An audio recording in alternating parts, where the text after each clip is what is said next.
आज आपण योगशास्त्रातील अतिशय महत्त्वाच्या एका क्रियेविषयी जाणून घेणार आहे आणि ती क्रिया म्हणजे कपालभाती होय. आता कपालभाती क्रियेची पूर्वस्थिती काय आहे हो? तर पूर्वस्थिती आहे बैठक स्थिती आणि बैठक स्थितीतील सर्वात महत्त्वाचं आसन म्हणजे पद्मासन. पण ज्यांना पद्मासन जमत नसेल त्यांनी सहजासन किंवा साधी मांडी जरी घातली किंवा ज्यांना गुडघेदुखीचा त्रास आहे त्याने अगदी खुर्चीवरती बसून देखील क्रिया केली तरी चालू शकेल. तर कपालभाती म्हणजे काय आहे? तर कपाल म्हणजे कपाळ अर्थात कवटी आणि भाती म्हणजे चमकणे. तर या क्रियेचा नियमित सराव जर केला तर डोक्यातील अंतरिंद्रियावर सकारात्मक परिणाम होऊन प्रसन्नता आणि तेज जाणवू लागते. तर या क्रियेमध्ये महत्वाचे वैशिष्ट्य म्हणजे काय आहे हो? तर प्रयत्नशून्य पूरक आणि धक्का देऊन रेचक अशी क्रिया ही करायची असते. आता पूरक म्हणजे श्वास आत घेणे आणि रेचक म्हणजे श्वास बाहेर सोडणे. येथे पूरक करत असताना कोणताही मित्रांनो प्रयत्न करायचा नाही. श्वास आपोआप आत जाऊ द्यायचा आहे आणि पोटाला धक्का देऊन रेचक म्हणजे श्वास बाहेर सोडायचा आहे. आता अनेक जण या क्रियेला गैरसमजुतीतून कपालभाती प्राणायाम म्हणतात, परंतु अगदी ग्रंथाचा जर अभ्यास केला, अगदी हट्टप्रदीपिका या ग्रंथामध्ये शुद्धिक्रिया म्हणून या क्रियेला सांगितलेलं आहे.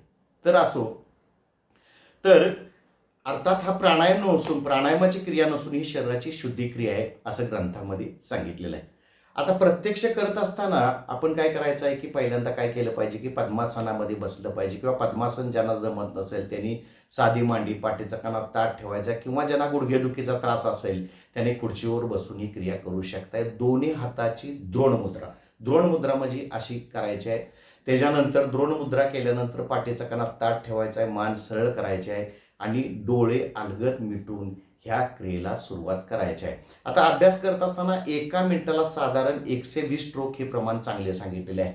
म्हणजे एका सेकंदाला जवळजवळ 2 स्ट्रोक. सुरुवातीला ही क्रिया एका मिनिटाला पासून प्रारंभ करा आणि सराव वाढत जाईल तसे हळूहळू 2 मिनिट, 3 मिनिट, 5 मिनिट, 10 मिनिटापर्यंत देखील आपल्या क्षमतेनुसार तो कालावधी वाढवू शकता.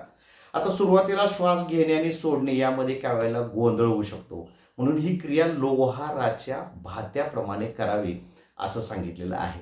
आता कपालभातीच्या फायद्याच्या दृष्टिकोनातून जर विचार करायचं म्हटलं तर ज्ञानतंतूचे शुद्धीकरण होते बघा, ग्रहण क्षमता व मज्जासंस्थेचे कार्य सुधारते, अवयव व मेंदू व स्वरयंत्रावर अनुकूल परिणाम, चेहऱ्यावर तेज वाढते, पोटावरील मेद कमी होतो आणि श्वासपटलाची कार्यक्षमता देखील वाढते, शरीरातील प्राणवायूचा पुरवठा सुधारतो. आणि जर कपालभाती केली अनुभूतीच्या दृष्टिकोनातून जर आपण विचार करायचा म्हटलं तर कपालभातीचा अभ्यास झाल्यानंतर ध्यानाच्या अगोदरची अवस्था आपल्याला प्राप्त होते. म्हणजे आज श्वास आत घेतलाही जात नाही आणि सोडलाही जात नाही अशी अवस्था जर मित्रांनो झाली तर आपणास कपालभाती छान जमली असे म्हणायला हरकत नाही. आणि ही अनुभूती आत्मिक आनंदाची असते. जर ही क्रिया केव्हा करावी तर ही क्रिया अगदी सकाळची वेळ ही अतिशय छान आहे बघा. सकाळच्या वेळेमध्ये आपलं पोट रिकाम असतं किंवा जेवणापूर्वी 1 तासापूर्वी आपण ही क्रिया करू शकतो किंवा जेवणानंतर 5-6 तासांनी ही क्रिया करायला हरकत नाही.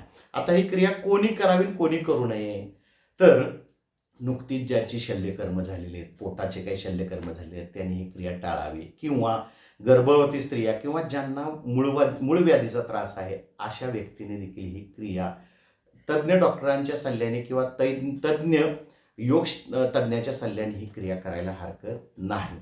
आता काय होतं बघा, ही क्रिया जर आपण सुरुवातीला लगेच थोडी कालावधीत केली तर काय होणार नाही, पण जास्त कालावधी 5, 10, 10, 20 मिनिटं जर आपण करायला लागलो तर आपल्या शरीरातली उष्णता बाहेर पडत असते आणि उष्णता बाहेर पडत असल्यामुळं आपलं तोंड येणं वगैरे असे प्रकार घडू शकतात. मग त्यासाठी काय सांगितले की शास्त्रामध्ये तुपाचा वापर करावा असं सांगितलेलं आहे. तर प्रत्यक्षी साधना कशी करावी आपण थोडीशी बघूया. तर पहिल्यांदा काय करायचं आहे की पद्मासनामध्ये बसा. पण ज्यांना पद्मासन जमत नसेल त्याने अगदी साधी मी घातली बघा अशी साधी मांडी घालायची आहे. पाठीचा कणा काय करायचा, ताट ठेवायचा आहे, दोन्ही हाताची द्रोण मुद्रा. आता मुद्रा माहिती आहेत आपल्याला, पहिल्यांदा जर प्राणायामाच्यासाठी अशी ध्यान मुद्रा केली जाते बघा आणि द्रोण मुद्रा बरोबर अशी म्हणजे गुडघ्यावरती हात उलटे ठेवायचे आहेत. ही दोन्ही हाताची द्रोण मुद्रा झाली. पाठीचा कणा ताट ठेवायचा आहे, मान सरळ करायचे आणि डोळे अलगद मिटायचे आहे. आणि डोळे अलगद मिटल्यानंतर 1-2 श्वास घ्यायचा आहे आणि श्वास सोडत कपालभातीला सुरुवात करायची आहे. आता मी करतोय बघा. 1-2 श्वास घेतोय.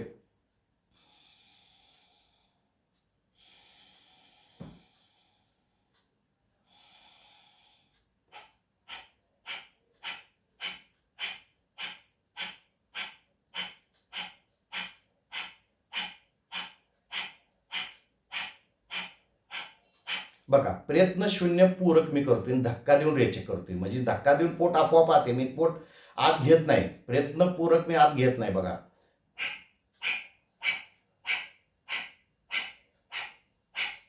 आता ही क्रिया काय वेळेला काय काय माणसं बघा अशी खान असं काय वेळा हलवतात, ते चुकीचं आहे. तसं हलवत बसायची काही गरज नाही आहे. अगदी स्थिर पाहिजे आपल्याला. कसं सांगितलं की लोहाराच्या भात्याप्रमाणे करावं असं सांगितलेलं आहे, बरोबर का? लोहाराच्या भात्याप्रमाणे संत आणि सावकाश. आता मी सांगितलं की एका मिनिटाला 120 स्ट्रोक सांगितलेले आहेत, म्हणजे एका सेकंदाला 2 स्ट्रोक. पण सुरुवातीला आपल्याला जमणार नाही, म्हणून एका मिनिटाला 1 स्ट्रोक सुरुवातीला करायचा.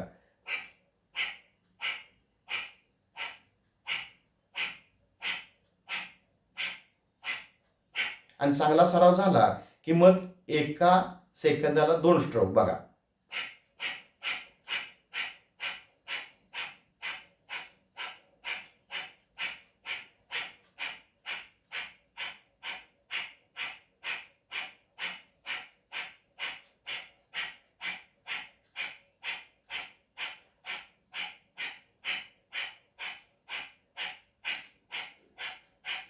बघा, माझे कुठे खांदे हलत नाहीत, काय हलत नाही, फक्त पोट हलते. आणि कपालभाती झाल्यानंतर आपलं पोट दुखायला लागलं तर आणि थोडंसं श्वास आत घेतलाही जात नाही, सोडलाही जात नाही, अशी जर स्थिती झाली तर कपालभाती आपल्याला छान जमली असं म्हणायला हरकत नाही. तर बघूया आपण अनेकदा करून.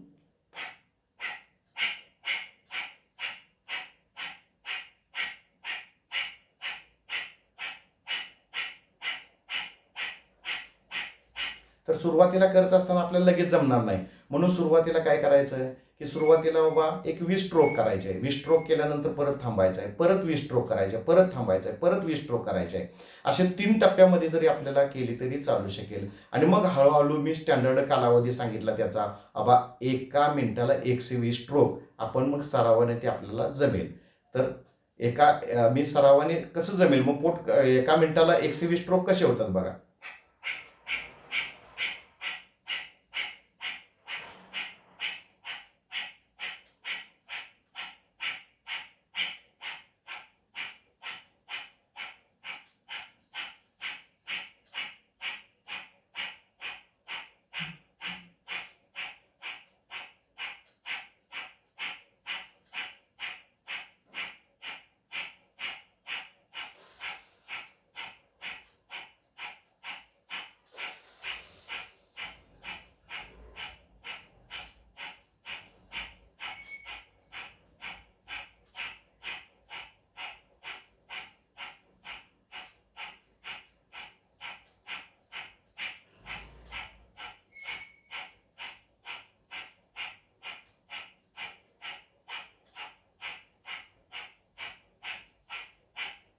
सलग मी 1 मिनिट केली आणि मी केल्यानंतर बघा मला एकदम छान वाटते. श्वास आत घेतलाही जात नाही आणि सोडलाही जात नाही, अशी अनुभूती छान अशी येते.